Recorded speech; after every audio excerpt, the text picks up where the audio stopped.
What up guys, Gozen here for Anime Uproar, and an unofficial English translation for Chapter 104 was released and I'm extremely excited to talk about it. We won't have a lot of manga panels here so we can get the review out to you as soon as possible, but also because we don't want to risk the video being taken down, since as you know, that happens. But I am totally going to go over what happens in the chapter and my thoughts on it, so stay tuned for all of that. If you're new to this channel, don't forget to subscribe and click that notification bell so you never miss an Attack on Titan video.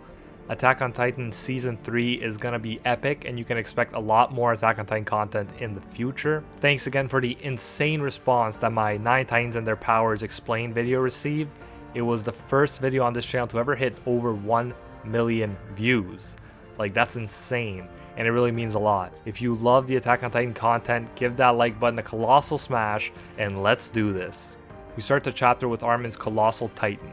Last chapter, he took out enemy ships with the Colossal Titan's unique explosion ability. Now he turns back into his human form, reminisces about Bertolt since he does to an extent have his memories, and notices the familiar scenery. An airship appears above him, and we cut to the action.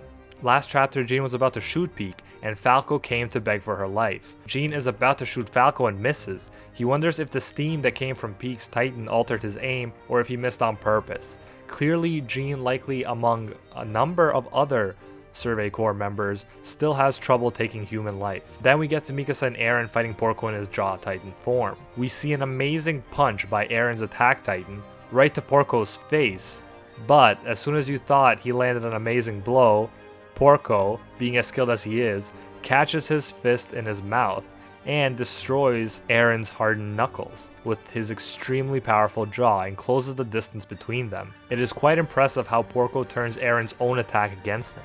Porco starts scratching Eren with his extremely powerful nails, like crazy scratching Wolverine style, and even makes dents in the Warhammer Titan's crystal. Now this is a big deal because we haven't really seen damage come to the crystal before. Eren tried biting through it and it didn't even leave a scratch.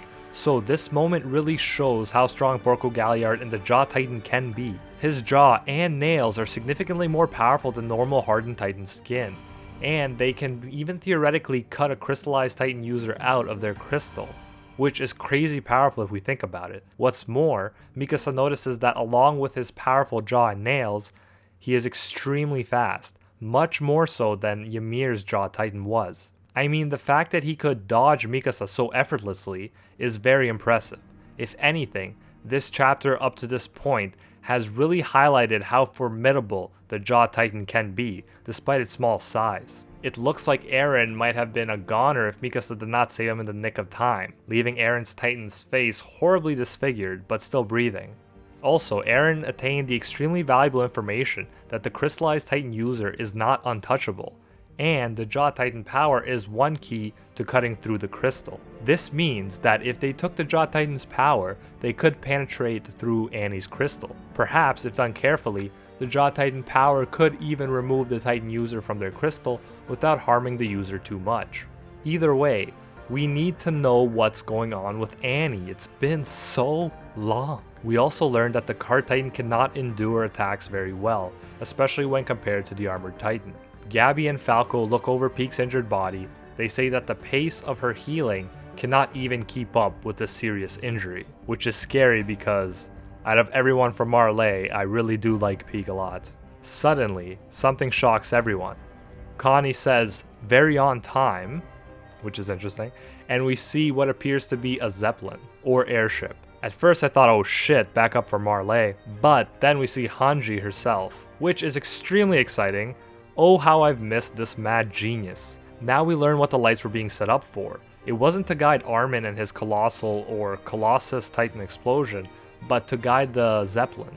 Then we have this Elango guy helping Hanji, and he appears to be wearing a Marley military outfit and sweating a bit. Not sure if they somehow forced Elango to help them, but it seems like he's going along with Hanji's plan without a problem. Armin is also there on the ship, and they're planning to bring the ship low enough so that every one of our guys can board it. What an incredible entrance by Hanji, I have to say. Let me know if you're psyched to see Hanji again in the comments below, and if there's anyone else you're still itching to see.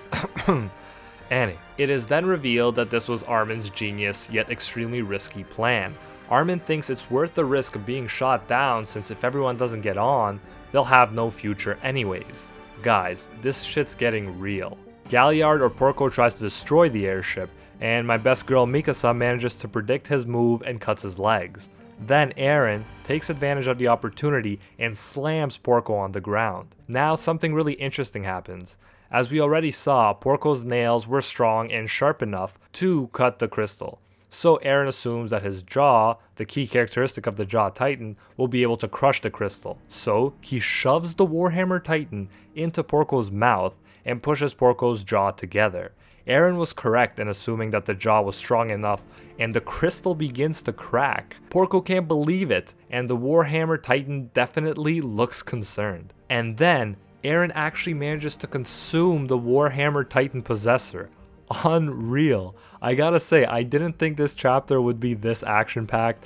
And then, as if it wasn't enough, Eren turns to Galliard. Just as Eren is about to bite into Porco's Titan's nape, Reiner gets up because of Falco and Gabby, who are cheering him on. I feel like Eren had enough time to bite through the Jaw Titan's nape here, but he chooses to get a good punch on Reiner while he still can instead. Now, people might be like, why would he do that instead of just getting the Jaw Titan power too? But he tells Mikasa that he's already out of strength, so he probably would not have been able to defend himself against Reiner if he tried to consume Porco at that point. But let me know what you guys think. As a result, Reiner manages to save Porco, and our inner wall dwellers start to make their escape.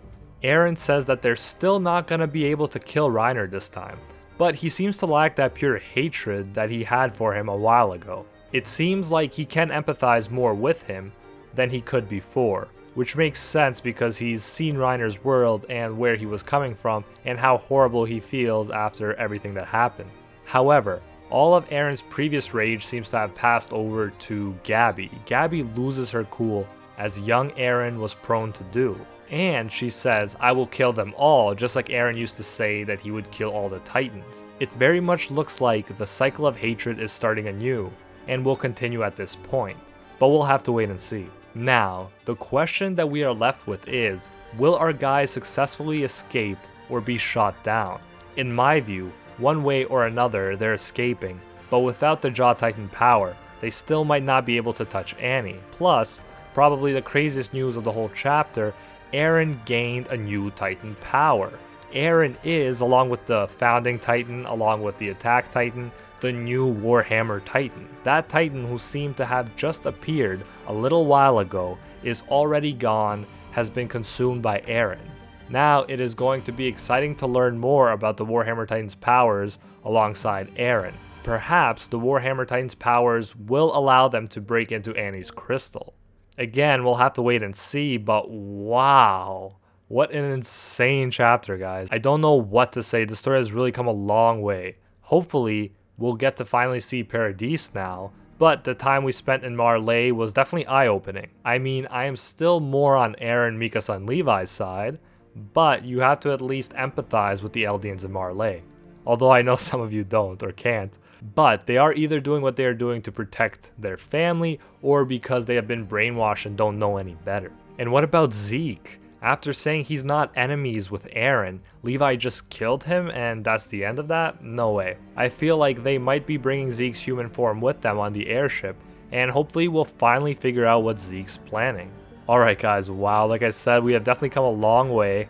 Tell me, do you want to stay in Marley more? Or are you like me and want to go to Paradis again? Is there anything you're wondering about currently, or do you have any theories about what is going to happen next? Let me know in the comments below.